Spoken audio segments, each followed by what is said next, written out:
Hello everyone, welcome to my baking channel. আমি আজকে চলে এসেছি একটি নতুন রেসিপি নিয়ে।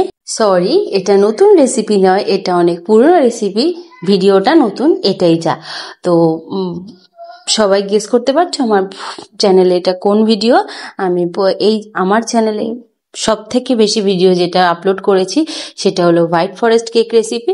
তো এই হোয়াইট ফরেস্ট কেক রেসিপিটা আমি বারবারই আপলোড করি, কেননা আমার বারবারই এই কেকের অর্ডার আসে এবং সেম কাস্টমাররাই আমাকে বারবারই এই কেকটা অর্ডার করে।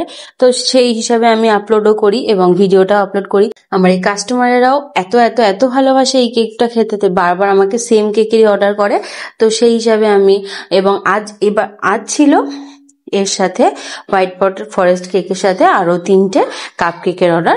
তো সেই হিসাবে আমি হোয়াইট ফরেস্ট কেকের সাথে আমি যখন কেকটাকে স্পঞ্জটাকে যখন বেক করেছিলাম, তখন আরো কাপ কেকের জন্য আরো 2 টেবিল স্পুন প্রিমিক্স নিয়ে একেবারে বেক করেছিলাম, যাতে আমার একেবারে হয়ে যায়।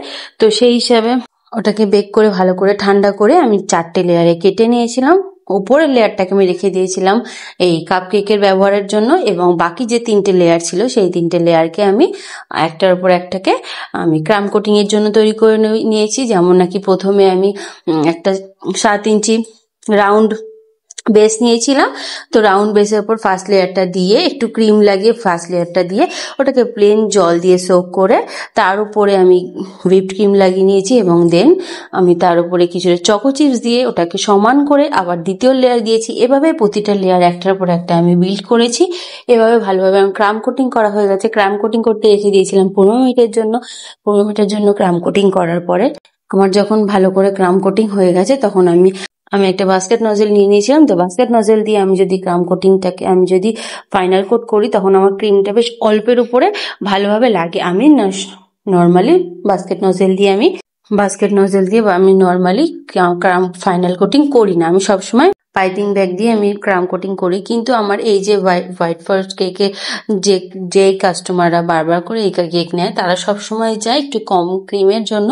তো কম ক্রিমের জন্য আমি বাস্কেট নজেলটা ইউজ করেছি। বাস্কেট নজেলটাতে একদম লেয়ার বাই লেয়ার প্রতিটা ধারে একদম কম ক্রিম হবে।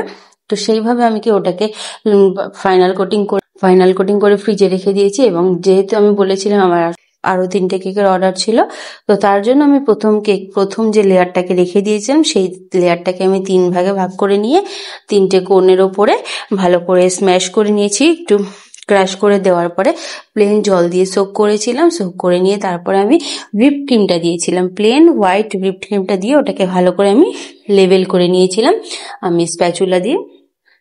তো তারপরে একটু চকো চিপস দিয়ে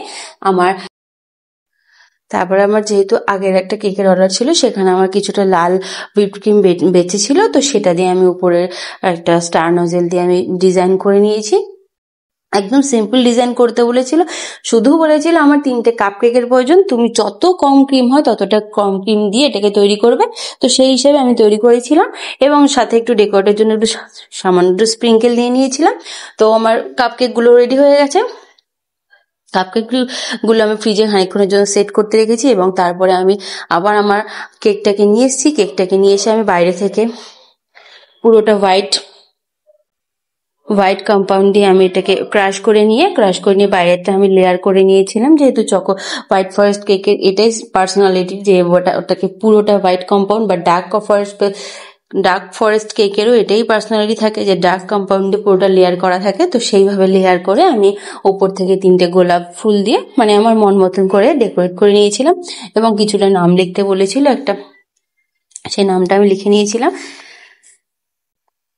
তো আমার চ্যানেলে এতক্ষণ ধরে যে ভিডিওটা দেখার জন্য সবাইকে অসংখ্য অসংখ্য অসংখ্য ধন্যবাদ। আমার চ্যানেলে কেউ নতুন হয়ে থাকলে চ্যানেলটাকে প্লিজ সাবস্ক্রাইব করে ভিডিওটা যদি ভালো লেগে থাকে তাহলে ভিডিওটাকে লাইক করে দেবে।